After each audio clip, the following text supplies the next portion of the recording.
Welkom bij de 186e aflevering van de Vierkante Paal. Een special naar aanleiding van onze wedstrijd tegen Lillestrom. Met aan Antwerpse kant mezelf, Hans Bressinck en Bob Dejongh. En aan Noorse kant mijn goede vrienden Trym en Morten. Wij kijken vooruit naar de wedstrijden tegen Lillestrom en informeren ons over beide clubs.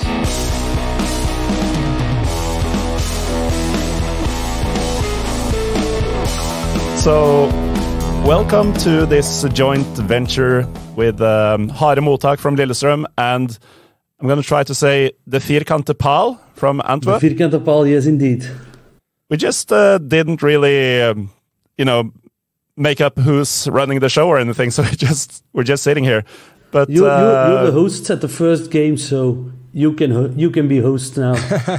All right, that's how it works. Yeah. In that case, my name is Morten Galåsen, and with me is Trym Hogner. Hi, guys. Nice to meet you. And who are you guys?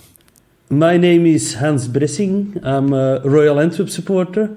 And with me is Bob Dejongh, also an avid Antwerp supporter.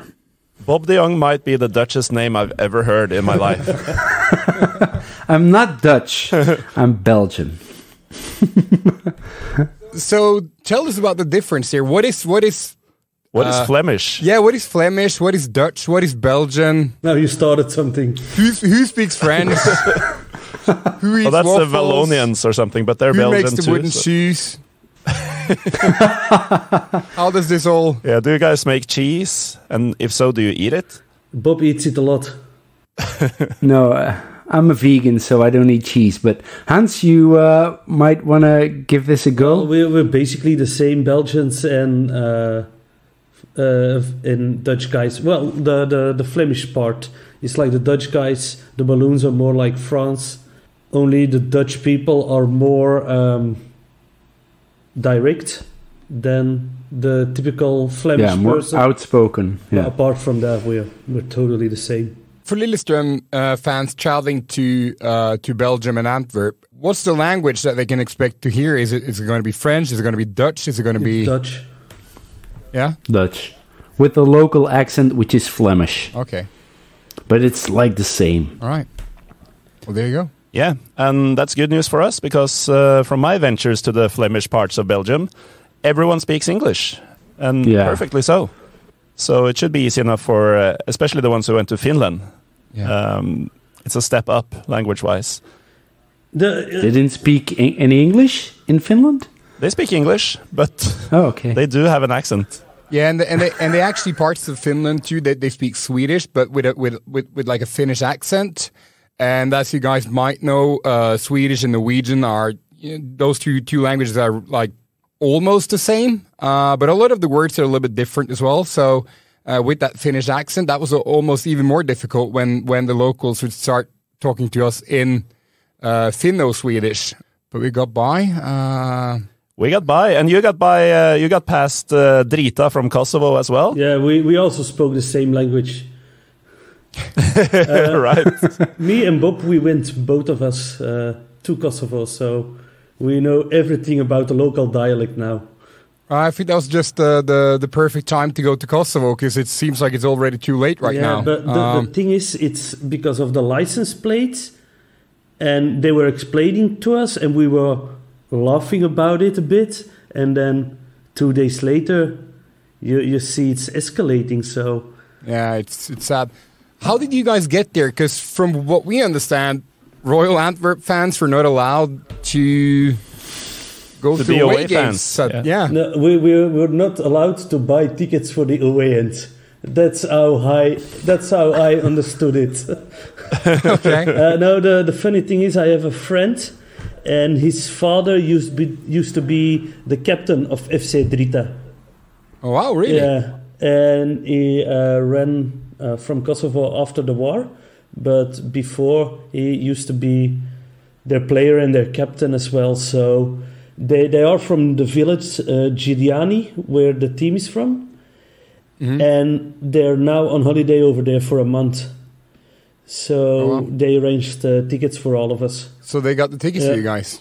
How many Antwerp fans all in all went to... Well, we were sitting together with 12 of us, And then we have a player who has roots in Kosovo, and his family was there, like his parents, brother, sister, uncles, aunts, and he scored our first goal.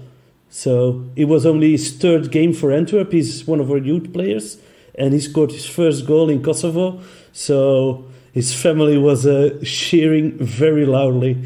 So I would say that we were with like 20 people from Antwerp among 12,000 fierce supporters from Drita. So heavily, how do you say it? Outnumbered? Yeah. But it was good though. It was fine. What was it like security-wise? Did you run into any trouble being traveling away fans, or was it all right? We kind of had a tactic. We were with, like, say, 12 or 15 people in line, and every third person would be someone who speaks Albanian. And we were just, all the rest of us were just shutting up. So they were talking, and we would just... We were just saying po. Which is Albanian po, for which yes. Is yes. It's not Teletibi, it's Albanian for yes. So we were all the time like, po. And we also knew thank you, but I already forgot. Yeah. Fallenberit. Yeah. Correct. So, no. Well, that's a good segue. Yeah, go ahead. From your trip to Kosovo onto your upcoming trip to Lillestrom. I know, Hans, that you're coming. Yes, I'm coming. Is Bob joining us? No. Unfortunately, I have to work. Shit. Yeah. Well, Hans is going to have a great time, just as he did in May, because this is not your first time coming to Lillestrom. No, it's my second time this year. Basically.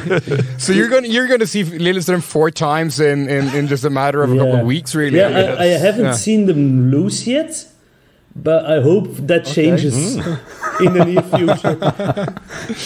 Yeah, don't worry, you'll see it. Yeah. Don't worry about that. But you guys, I mean, it's interesting with your because for us, we're back in Europe after we had one match 4 years ago. One qualification round 4 years ago now. Yeah. Before that, it was 10 years. Yeah.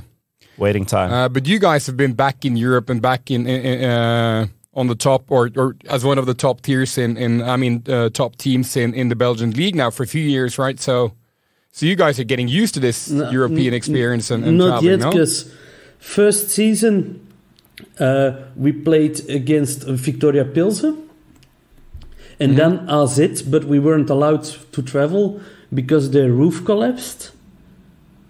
Oh, right. Then the season after there was COVID, so we weren't allowed to travel unless you went to Ludogorets. People who want to know more about it have to listen to Pivo podcast with me on it. And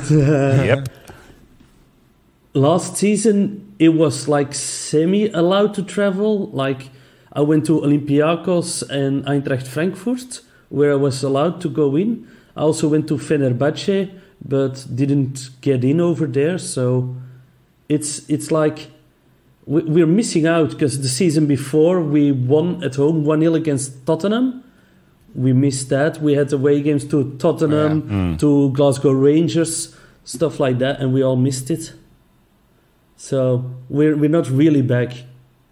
No, you're probably as hungry as us for this then. But tell us a little bit about because I remember Royal Antwerp as a big Belgian club growing up, and then it seemed like we didn't hear about the club for many years, and now suddenly back in Europe. And what do the Lillestrom fans need to know about Royal Antwerp? Maybe Bob can say it because he was there when we had success the last time. I'm a little bit older than Hans, so I was there in the late 80s, and back then we were, let's say, a top 3, top 4 team in Belgium. And we used to play European games And up until I think 96 or 97, things were okay. We played the European final in 93 against Parma. We lost though, but after that final, things went downhill. The president of the time didn't want to invest in the team. He sold the key players. The success coach at the time wasn't allowed to stay, and year after year, it got worse. And then in 96 or 97, 98, I forgot, we went to second division. We got back once, I think in 2000, 2001, but after that, we after 2 or 3 years, we got back into second division, and we stayed there for 13 years, and it got worse and worse, and financial problems. But then in 2015, Hans, help me out. Yeah, 15, 16. 15, 16, yeah. A new investor came, and he came with a big bag of cash, got in some quality players, and in the second year after that, we won the championship in second division, got back, and then things really started progressing and really, really fast. It's only been our 5th year back in sixth, I think. Sixth in the first division of Belgium, and I think the first year we came in place 8, and it's only been better ever since. So second, third, fourth. What about Lillestrom? Because I remember like 2 or 3 seasons ago you got relegated, but immediately after promotion you're back into Europe. It's funny, it seems like there's a lot of similarities between our clubs. They're old, proud clubs with a rich history and a troubled, not present, but a very near past. Because we like to see ourselves as the most suffering people in Norway, because we were for 45 or so seasons straight in the top flight. That's still the record, which is going to be broken within a year, I think, by Rosenborg, but it's still ours. 45 consecutive years without being relegated. So. Yeah, but the last 11, 12 of those years were constantly battling relegation, but not actually going down until that fateful night in 2019 when we lost the playoff in the most dramatic way possible. And our reign of terror ended. We dropped down, and at the same time the plague hit the world. That is not a coincidence. But somehow the club managed to turn everything around during the pandemic, and now we actually look like a good team. We came up last year.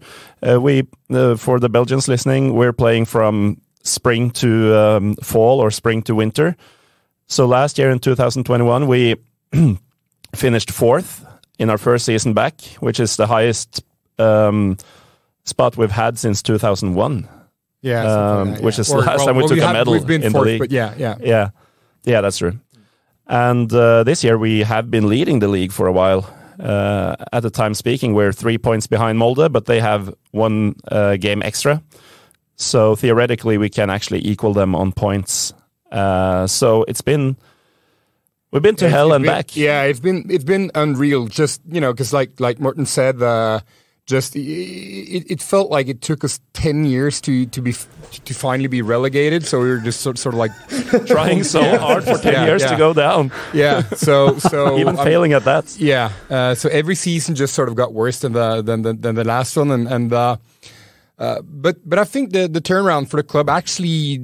Despite the being relegated in 2019, the turnaround kind of started a little bit in 2017 with a new sporting director and just a sort of shift in focus on just spending more on the academic. Yeah, spending more on the academy at the club and trying to develop our own players and so on. And it took a few years for that to really materialize, and it just happened sort of around the same time as we finally got relegated. So it didn't really, the turnaround didn't really come with any investors or anything like that. Actually, for our club, investors, that's usually been like a bad thing, because we've had a few of those in the early 2000s, but it just sort of left the club spending more money than we actually could afford, and they lost the interest in it, and then we were just sort of left with our back broken. So players on high salaries, stuff like that. Because still the economy of the Norwegian league, when you look at the salaries and stuff, is really far behind the Belgian league and most of the more competitive leagues in Europe. And even the Danish is far above us. Yeah. So it's been a turnaround, and it feels unreal to be competing in Europe right now, and we understand it ends now. It ends in probably not even in Antwerp. It probably ends in Lillestrom on Thursday already. But just being back at this level and so on is just an amazing turnaround for us. I know you. You're the most positive Lillestrom supporter I know. So it's very weird to hear something like that from you. Yeah. That is true, but this time around, I just but even so, just in all seriousness, just being able to travel to Finland, obviously with being a shitty team just a few seasons ago, but also with the pandemic and stuff, and being able to go on an away game outside the country with all of your friends and so on, it's just been a fantastic experience. So hopefully, if we continue to do well during this season as well, we can go back to Europe next year as well. To visit another friend, because that's a funny thing for the listeners of Lillestrom. I went on the away game to Tromsø with Lillestrom, and we were joking over there all the time. Oh, imagine we play each other in Europe, and now we're here. A few weeks later. It's only been 2 months. Yeah. That's the beauty of football, though. You know how it connects people, and I remember we were joking about that when you were here. That because you came in for the Lillestrøm versus Volledig game, which is like the biggest derby. Which is the biggest derby in Norway. If any of the Belgian fans ever listening ever want to go to a game in Norway, that's the game you want to see. And then you were traveling with the Lillestrøm fans to the next away game, which was Tromsø away, and I remember joking with you saying that that flight to that away game is actually further than your flight from Brussels coming to Oslo, true. And I think that was almost true. Yeah, that's true. I think it is true. Yeah, I think so. I think that's like 2 hours and 10 minutes or something. I don't know how long the flight from Oslo to Brussels is. Hour 45 maybe. Yeah. So that's a Norwegian away day for you. But how was it though, Hans? It's interesting to get an outsider's perspective. How did you find our stadium, our town? Because your boys and girls are coming. Yeah. Do you mean the arriving town of Lillestrom, or? Yeah, I loved it. It has a very good nightlife. So good. We missed our last train, and but we had to celebrate your derby win. So. No, I loved it. I put out on Twitter like the Oslo derby is the forgotten derby in the world. Like everybody goes to Belgrade or to Sweden, to Stockholm derbies or to Copenhagen, but the atmosphere was really good. Well, I was also standing among you guys, and lots of pyro. I was surprised by the amount of pyro. And pyro is what got you guys into trouble last season in Europe. Is that the reason why Royal Antwerp fans were technically not allowed to go to that game against Rita? Somebody threw a pyro into the home end, and it almost hit somebody. So it's normal to get a punishment because of that. Yeah, sure. Speaking of, what kind of... We've heard from the club that they're expecting around 500 of you in Lillestrøm on Thursday, which is going to be a good away following, obviously. We don't really know much about your fan culture, apart from, well, I know a little bit, Hans, because you actually discussed it on Pyro and Pivo. But what kind of people are coming? I mean, will there be pyro thrown into the home sector? I don't think we will have pyro on the away game. We are all well-behaved people that are traveling. Because you do have a bit of a reputation. Me? Or no, Antwerp fans. Do. But yeah, that's a reputation. Yeah, we're pretty fierce. We're pretty fanatic. We're pretty loud. That's all true. We're pretty much like you guys. You're also loud and yeah, but 10 times as many though. You. No, you guys. I mean, you know the size of our club and the size of our town. You could fit the entire population of Lillestrom into your stadium. How many people live in Lillestrøm? So Lillestrom is a small town on the outskirts of Oslo. So it's sort of like suburban area outside the capital. The city or the town of Lillestrom itself is not very big. It's a small place, probably 13,000 or something. Yeah, maybe 15 to 18,000 live in the town. But Lillestrom has always been the club for the surrounding area. So I guess the fan base comes from an area with a population of maybe 150,000 or something. But the town itself, which is about 10 minutes outside of Oslo city, the city center of Oslo, 10 minutes by train and 20 minutes without traffic by car. So the town itself is not very big, no. To give our listeners an idea, it's a bit like travel from Antwerp to Mortsel. Like it's a nearby city that has its own city center, but it's just a city next to the big city. But it's one of the things that makes Lillestrøm fans really proud is that because Lillestrøm is definitely one of the 5-6 big clubs throughout Norwegian football history. We've won the league 5 times. We won the Norwegian Cup 6 times. We've competed in Europe, back in the 70s, and we had important players back in the 30s and 50s. So it's a club with a very proud history. But if you compare to Viking, they come from Stavanger, which is a big, by Norwegian standard, city. Vålerenga from Oslo, Brann from Bergen, which is the second biggest city, and of course Rosenborg, which I'm sure all of the Royal Antwerp fans know of. They come from Trondheim, which is the third or fourth biggest city. Third. Yeah. So Lillestrøm is different in that group just by being from a much smaller area. Yeah. And that builds a lot of that patriotism that we feel and that sense of community that we have. It's like we're defying the laws of gravity by being in the top among, or even beating those clubs from those cities. Yeah. And it's creating this kind of us versus the world mentality. We're hospitable, but it's us against the world. Hans, I guess you're not afraid coming in back to Norway on Thursday, or actually you're coming on Wednesday. But for the match day, you're not scared of us. No, I know you, Morten. I'm never scared of you.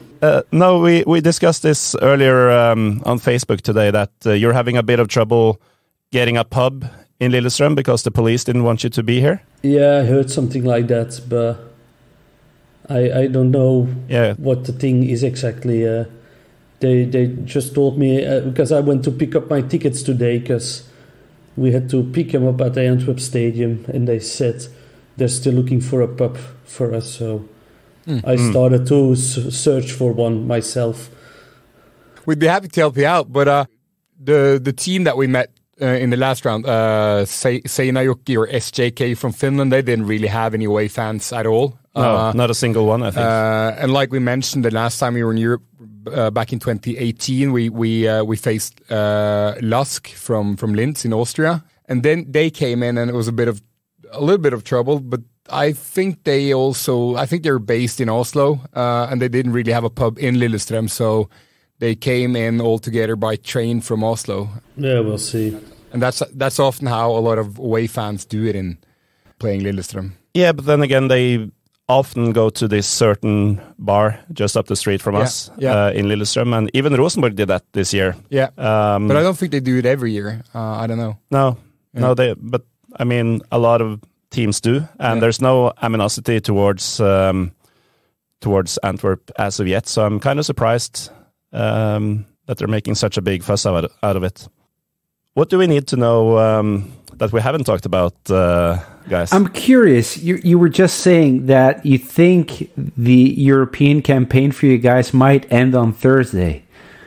Why would you say? No, well, I didn't say I think. I said I know. Oh, you know, you know. Yeah. What makes you say that? There's something, just the strength between a top Belgian side and top Norwegian side. Well, I don't know if I consider ourselves to be a top Norwegian side, but I think just the quality of the players, I think it's a major difference.